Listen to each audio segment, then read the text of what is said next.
think my mother knew that freedom wouldn't come in her lifetime, just like I know that it won't come in mine. Wow, man, this may be, I don't know, I'm applauding it already. I haven't even seen this 5-part docuseries. Right. It's called Dear Mama, premiering April 21st on FX. It will be streaming on Hulu as well. And, man, what can I say about this? Our next guest who's been on the show before, we've had some of the greatest conversations and dialogue. Some of the most transparent, informational conversations have come from this man. He does not hold his tongue. And he's a pillar in this culture. He's been around for a long time, for decades. We've all benefited from his work. DB, can you do a little more justice to who we have here today? I mean, I wish I had more time to explain how impactful Menace to Society was. My mom took me to see the movie in theaters. I was young and I was impressionable. And I'm going to admit that, there were some great characters in that film, but I wanted to be O-Dog, and that's just, being a young kid and just seeing this creative character come to life on screen. It was like, that dude is awesome. And now I probably would have chosen somebody else, from that film. But I will always quote Dead Presidents, which is another film that was heavily impactful on me. When Heather B came on screen, get the fuck off a spider. I will quote that to the end. But I mean, this guy is truly talented. The Book of Eli. I love a movie with a great plot twist. If you haven't seen it, I'm not going to say it, but that was such a, intelligent way to tell that story. And he's back with us now. He's a citizen. We love him. He's a friend here. And please welcome Allen Hughes. Yes, indeed. Yes, indeed, Allen. Welcome back to the show, man. Allen, Heather been just bragging about y'all relationship, how close you are, how much y'all stayed in touch. Can you give what is the dynamic, Heather, between this? So what I told Sway Allen before he tried to reduce my words, because Sway is good at that, I said this was the first person, when you hear a name, you remember your first in life, right? And you hear a name, and I say, that was the first person to ever cast me in a film. Like, this was a feature film. This was huge for me. And I remember the night before the audition, I remember walking into the room and he was in there. And I was like, oh, shit. Like, him and his brother, they 10 Minutes to Society. Wait, what's my line? It was only one line, get the F off a spider. But... listen, they was Can you say the line? Don't do that, I Sway. did it for Will Packer. No, For Stump the Yard, I did it for Will Packer. Wait, there's more. There's more. Okay. What made this so memorable for me, when I got on set, Allen in particular was super cool with everybody there. And me and Kenny Parker was in the trailer, and I've shared this before, bumping a Redman remix. And he could hear the beats coming through the trailer. So he came and he's like, what y'all playing? So we was in there talking about hip hop. We were doing everything. He was explaining to me the next scene. I would have to try to take a punch. He let me do the stunt. Like that stayed with me forever. And it was a work ethic that I always just say, it doesn't matter what quote unquote small part you have, go hard and do your best. You never ever know. And you know what? We talked about this the first time I was on the show. I mean, I don't know how many minutes it was. It's probably 2 minutes or a minute. Mm-hmm. And most men, even stunt men, don't know how to sell a punch. You grabbed the wrong leg, bitch. Remember, like, you really knew how to, because you have to put your body into to sell a punch. She did it instantaneously, like a veteran stuntman. The first take. Wow. Let's get it. Thank you, Came out with that pistol, everything. Yo, our guest today is the one and only, the incomparable Allen Hughes, ladies and gentlemen. He is back. Yes. Wow. See, Sway? Okay, I didn't believe her, Allen. She said she did it in one take. I didn't believe her.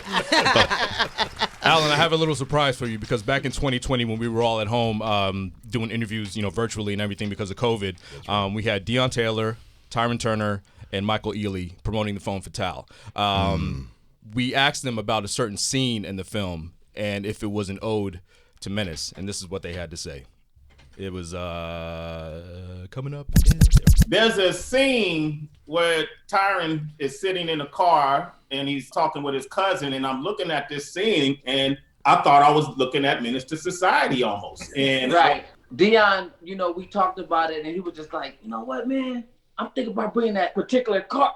What you think? I was like, that kind of would be cool, whatever. And we also added the Spice One right there. Like, I just took it back to that era because I was like, damn, this is cool, man. We can wink at the Hughes brothers and be like, yo, we know what y'all did for us. And that's in honor of the Hughes brothers, man, just for being two of the dopest filmmakers we've had.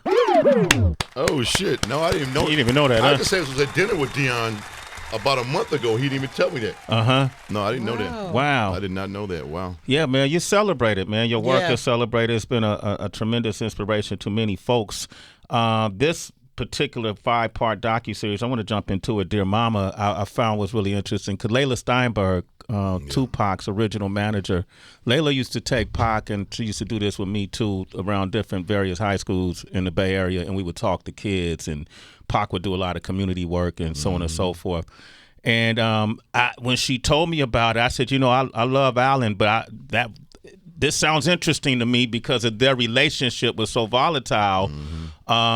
How is this going to turn out? How will it be done without any bias? And so my first question to you, because Allen's expressed, I remember you talking in detail about the fights you had with Tupac, and you said you lifted him up and slammed him on a car or something like that. And I realized how volatile it was. What made you want to do this? What made you think you would be the right person to do this? Well, first off, just to go back for a second, when I came, the only time I ever told that story beat for beat was here over 10 years ago. Yeah. And I've never done it since, and I won't do it again. Good, okay. And I didn't do it for 20 years. And it's so funny when you say the only time I ever even described that. Yeah. I never go into it, Okay. I don't want to go into it. No. But I wanted you guys to know I felt like when I came in that day, and we went on the run, I blacked out. Yeah. And we really, really, really, really went into it. Yeah. But to answer your question, is like, me and my brothers started our career with Tupac. We did his first 3 music videos. We had an intense personal friendship as well, creative and otherwise. We would pick him up from the airport every time he flew to L.A. It was probably 9 months to a year. It wasn't long, but you remember when you're young? Yeah. 9 months felt like 3 years. Yeah. And you did more in 9 months than you did in 3 years now. Yeah.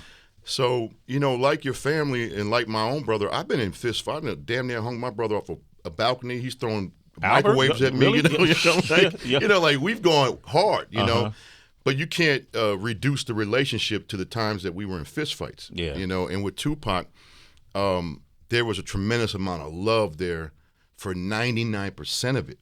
Then that thing happened, and we had a misunderstanding. I now know where I was wrong because I didn't realize where I was wrong in that, right?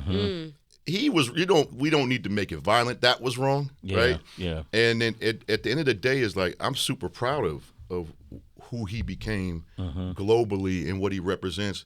And he helped us as well. I've never said this because I didn't realize it. I didn't realize I had trauma from that. 10 guys turning me inside out, right? Yeah. Wow. Tupac is the reason Menace got greenlit. And he did me a favor. He did my brother a favor when I said, can you be in this film? And he didn't want to star in anyone's film but John Singleton. Back then he was on the John Singleton, like me and John are Scorsese and De Niro. Because he did Poetic Justice. Exactly. But they had, Tupac always looking for that big brother and father figure. He would go all the way once he found that thing he thought it was. And he told us, broke our hearts. He's like, I'm not starring in anyone's movies. Not even, and we started with him. But he still blessed us with like, I'll agree to do this, and that's why the film got greenlit. Yeah. So my point is like, there's no way, I don't operate out of hate. I never could look at things through like hateful lenses. I operate out of love and like trying to understand. Always trying to understand. And with Tupac, the reason I agreed to do this, I go, how can I understand? I wanted to make sense of that last year of his life because it was so disconnected from the first 24. Yeah. And I wanted to understand what happened. And I figured, I go, you know what? I was raised by a single mother who was a radical, revolutionary feminist. I'll probably find out about him through his mother. And that's when the light bulb went off. That's when the light bulb went off. Wow. I'm going to ask you a couple of questions being so close to it because I got a chance to meet Afeni Shakur. I remember presenting her with an award at a summer jam in San Wow. with KMEL before, and this was posthumous of his passing and really having to get a chance to hug her. So I knew them both really well. But then like you said, that last year was something different, for Pac. I knew him as a teenager coming up. What did you learn about him? Because I know you probably got footage you never had access to. Right. You probably got interviews you did with people. You found out things you never learned. What did you learn about this young man? The number one thing, let's set aside recording artists. Let's set aside actor. let's set aside poet. He's a pure artist. Yeah. It's like he's an artist first. Like, and when I say artist, with all the away with the fairies and, you know, all the creativity that comes with an artist, all the you know, the thing when they come into a room, you know, you're like, what is this I'm experiencing, you know? And he had severe displacement issues because they were always moving around. And, you know, we know about the father, the father not being there and not knowing who the father is. So he had to adjust to any neighborhood he got, and he would learn the lexicon that they talk about in the film. When he moves to Marin, or when he moved whatever, Oakland, he would pick up real quick the little lexicon and fit in real quick. Chameleon. Yeah. And so, you know, people, I'm not going to say it when they, you know, he got lost in this gangster, you know, whatever. It's like, that was just the moment he was in at 25. He wasn't going to stay in that hit him up moment. That was just part of his progression.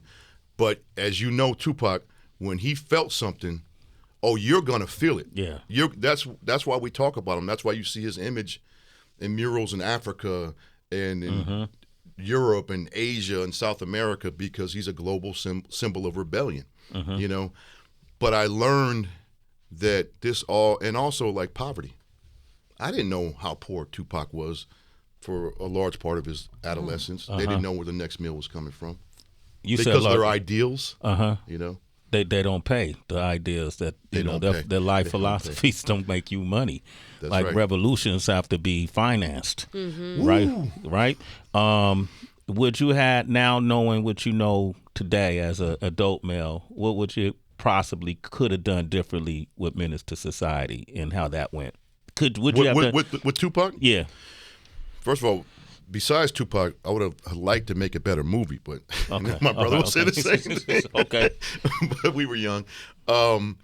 With Tupac, he was having a problem with, he's playing the Muslim character, the nonviolent character, and he didn't like that it didn't explain how he got to be nonviolent, right? But that wasn't what he was doing. He was being very volatile about everything. But the actual disagreement, it's complicated. We were already on the last music video starting to have difficulties. Okay. You know, and you have to keep in mind, we're all three of us, me and my brother and Tupac, are 19 at the time. He's becoming young. Wow. That's what I try to tell people. Wow. Everybody with Wow. kids. Yeah. Period. So young black boys, you know, a generation before us, we'd be lucky to be in college, let alone rock star filmmakers, recording artists, whatever. So that's what's really going on, right? But no, I think by the time he made I didn't realize this until I started making this movie. By the time he made the request about like, yo, I want to know why that character got that way, I was like, fuck that. And I was like, fuck that, because fuck you and all your bullshit. You know, like, it was emotional. I could have been like, yo, man, like, let's sit down and work this out, but we weren't on the same page by that time. That's where I was wrong. Yeah. I was wrong about, like, not trying to figure that out, you know. Alan, how hard is it, because you're an artist, like as much as you director, but you're an artist at heart as well, and you have this something dear to your heart like Tupac in a 5-part documentary. How hard is it to approach? Because it's one thing where you have like the numbers and the viewers and the money because it's business, but Pac is beloved by the culture. Like, I feel like you have to answer to the culture for this project. No doubt. How hard is it in terms of approaching something like this in your mind at night, trying to get it all right? It's torture. You know, it's torture. Yeah. Like, for 3.5 years, my nights have been restless, and I don't fear for my life or anything like that, you know. But like, you know, people, I hear the haters, and the question you opened up with was the perfect question, because, and this being a cousin to that question, you're like, this dude has become so transcendent. And we talked about the first time I was here, like, on your grandmother's wall, you got Jesus, MLK, JFK, and then Tupac is over here on his own wall, right? Yeah. And so you got to be careful when, you know, because people, the difficulty too is, we could talk about the Quad studio shooting, we could talk about the Vegas when he lost his life, and people go, no, this happened and that happened, and somebody must have conspiracy. It's like, no, there's no conspiracy. My man went and beat down a known shooter, Crip. you want to make this into Camelot because it's like that. It's like JFK. Like it has to be because the myth is so big that everyone. So you have to be careful. My thing is you got to be mindful of go. Hey, I can't pull the thread on the myth. Yeah. Because people we emotionally connect to story as human beings. Yep. We learn from facts in truth, but story is in our hearts, and that's why mythology is so powerful. So I had to be very careful, very careful. What was the most important thing you learned about Afeni Shakur during this process? I had, you knew more than anyone, I'm sure. Yeah. Like I knew she was a Black Panther, and then you got the whole addicted to crack, but that was it. I didn't know she was on trial facing 360 years with the Panther 21, and that the FBI had infiltrated the Panthers and planted all this bullshit on them, accused them, took them to 100 Center Street down there for an 8-month trial, saying that they were trying to blow up Macy's, the Botanical Gardens, and plotting to blow up this and blow up that. And Afeni decided to defend herself in court. And I got those transcripts and her closing statements. And like you talk about off-the-charts intelligence and eloquence. And Tupac ain't a poet by accident. She is a poet first. You'll hear her poetry in the movie. You'll hear in the 70s she's doing spoken word and when she's speaking around, and you're like, yo, that's a rap. And we put it to like the stems of I Get Around, because we're getting ready to get into the scene of I Get Around. So you hear Afeni basically rapping in 1974, and you're like, I didn't know any of this. Yeah. There was no footage. We had to find all this stuff. She's incredible. I think she was too, when you meet, like Tupac, when someone's that, when they're little, you call them precocious. Yes. Right. When someone's got that light, you've met 5-year-olds, you're like, you're 80. Yeah. And people try to hold them down. I think Afeni at 20, 21 was, like out another galaxy with her intelligence and how authentic she carried herself too. She wasn't trying to blend in to be in, white America and the way they wanted her to look and feel. She was very stylish too. Her clothes didn't wear her. She rocked her clothes and her jewelry. You see where Tupac got all his style from too. And she was beautiful, intelligent, off the charts. Did you tear up? I would imagine watching all of this, putting this together. I don't know how I would be able to control my emotions. Did you cry at any point during this process? Yeah, I did recently. Yeah. Recently, recently it happened a few times. I'm like, what the fuck is going on? But when things start to come together, whether you're making a record and you get the flutes and everything right, or whatever it is, and once you start mixing it, and everything you put your heart into starts to coagulate and crystallize, whatever, and then you go, oh, and that's when it started hitting me. I'm like, oh man, I really felt for him. Yeah, I really felt for him, and that's what brought me to tears. Yeah, is that I because I'm really empathic. I'm like, oh man, I can feel him now. Yeah, right. I know what this is. I know what this is. I can't hate on it. First of all, there was a period of time I did hate, and it was right after the beat. Yeah, you had right to be angry. Yeah, that was it. Yeah. But you can't take on that responsibility. To your point, Heather, you can't take on that responsibility and shit on it. It's unacceptable, Yeah. Man, Allen Hughes is hanging out with us, man. We're talking about the 5-part docuseries Dear Mama, premiering April 21st on FX. Ooh. Allen, I'm wondering. He's nervous. You're going to be critically acclaimed. Don't even worry about it. The story itself is. You'll be fine. Absolutely. Celebrate with us after you win these awards. Okay? Shout us out. From your lips to God's ears. There we go. Word. I believe that every human serves as a teacher in some form, whether you know them directly or you know them through their art, through their literature, et cetera, and you get such an intimate seminar with so many teachers. I feel like as a film, maker, in this project, what are the lessons that you've applied to your own life?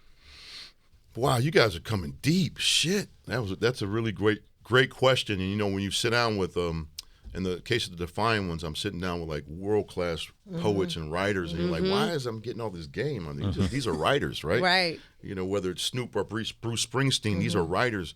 And this one, I got to sit down with like Panther veterans, you know, who were on the forefront of like social justice, and you know how they rocked it. I don't have to tell you how the Panthers did their thing, right? But they seemingly lost that war. And that's why a lot of them turned to drugs and were sent to prison, or you know, or got killed, whatever it was, right? The deepest thing I learned on this film, because it happened right while I was making it, that when Roe versus Wade got overturned, this fight for social justice and human rights and civil rights is eternal. That's what they were teaching me. It never stops. You're not gonna. Tupac talks about that. His mother. Not my lifetime. We're not gonna see freedom. Yeah. You know, even when you secure a victory, you haven't secured the victory. The morning that the Roe versus Wade news broke, I'm sorry, the afternoon. You know what was going on at TikTok and Instagram that day? All the young females and boys were talking about the Kardashian Marilyn Monroe dress.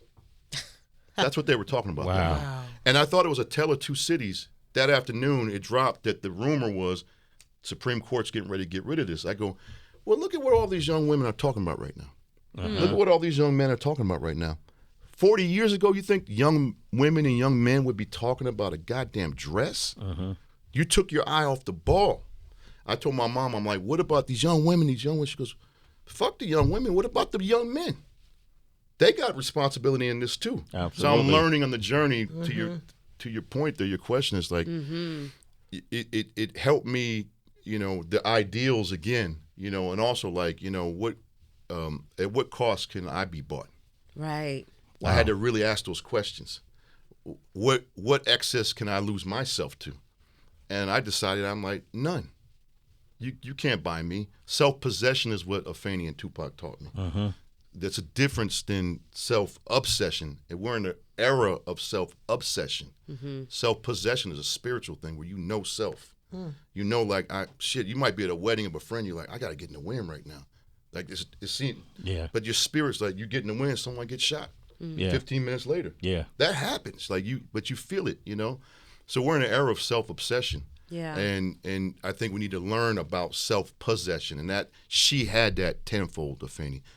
Tupac clearly had that. And unfortunately for Tupac, I think you know what? He's a rock star. Yeah. And he had spent 3-4 years doing Dear Mamas, Brenda's Got a Baby, Keep Your Head Up. And then he went to prison. He got bitter. He's like, I did all that. No one's celebrating that shit, really. You know what? He got out of prison. I'm rocking out. Yeah. And he deserved to rock out. Even when you listen to the All Eyes on Me album, it's void of those tracks. Yeah. Because it's a rock star album.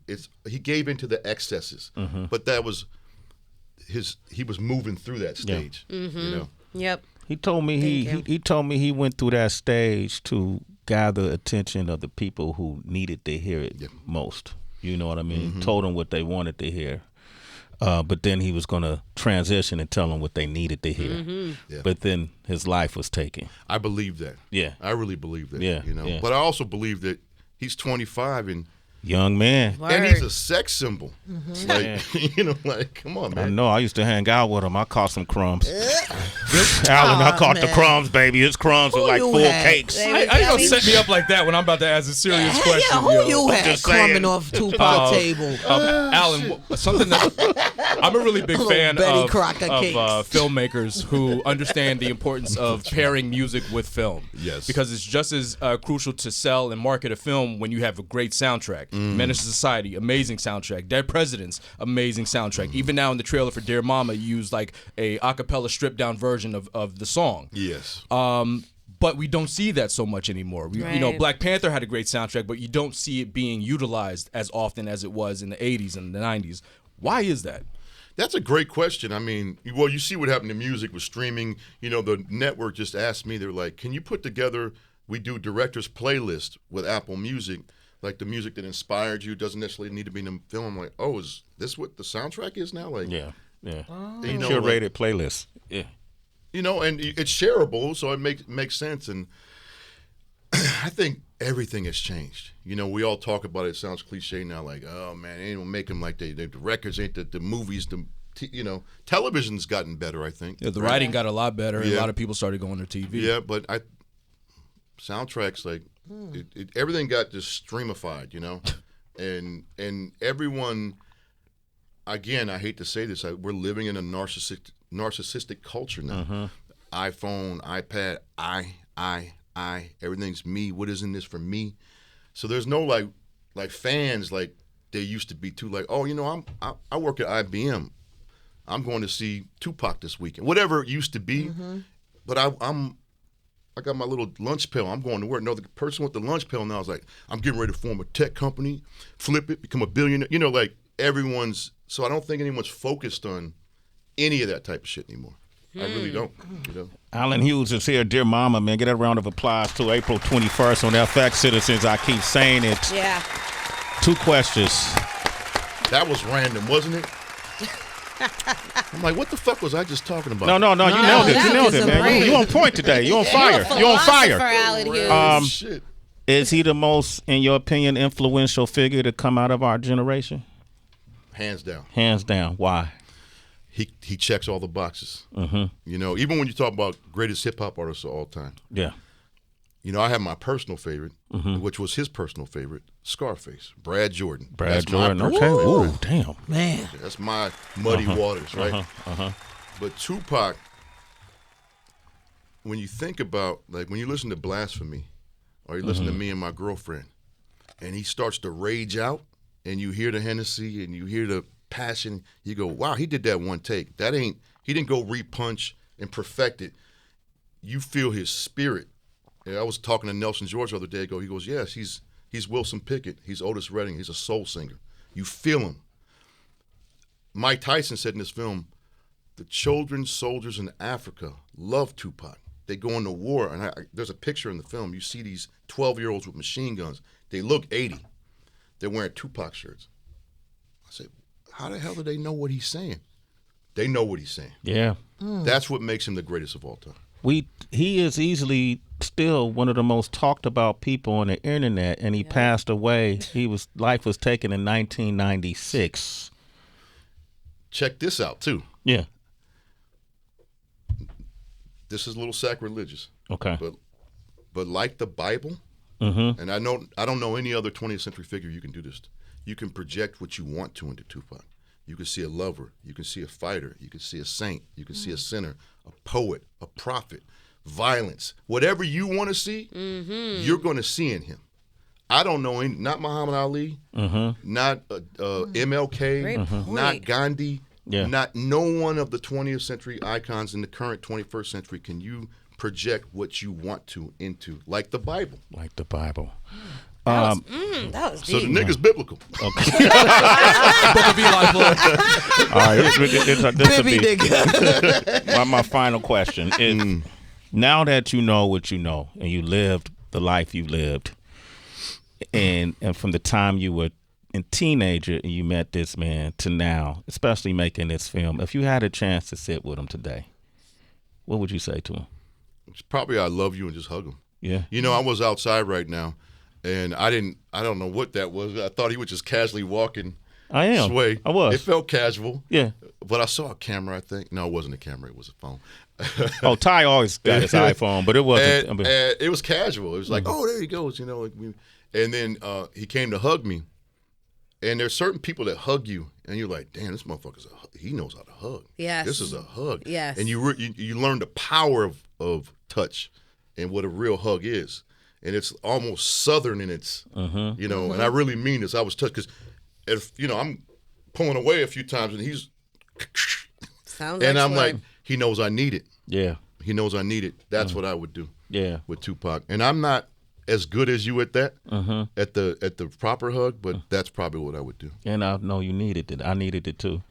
So thank you, brother. We got that connection, man. All right. We appreciate you, Allen Hughes. Yes, Thank you we so do. much. Thank you for taking this on, man. You were the right person for the job, brother. You were and the right you feel person. my anxiety. Yes. Feel it. Relax. You did this for the world, brother. Your job is done. Get the fuck off a spider. Yep. Your part. Shut up, DB. I was prepared. Thank you. Hey, Allen Hughes, give him a big round of applause, citizen.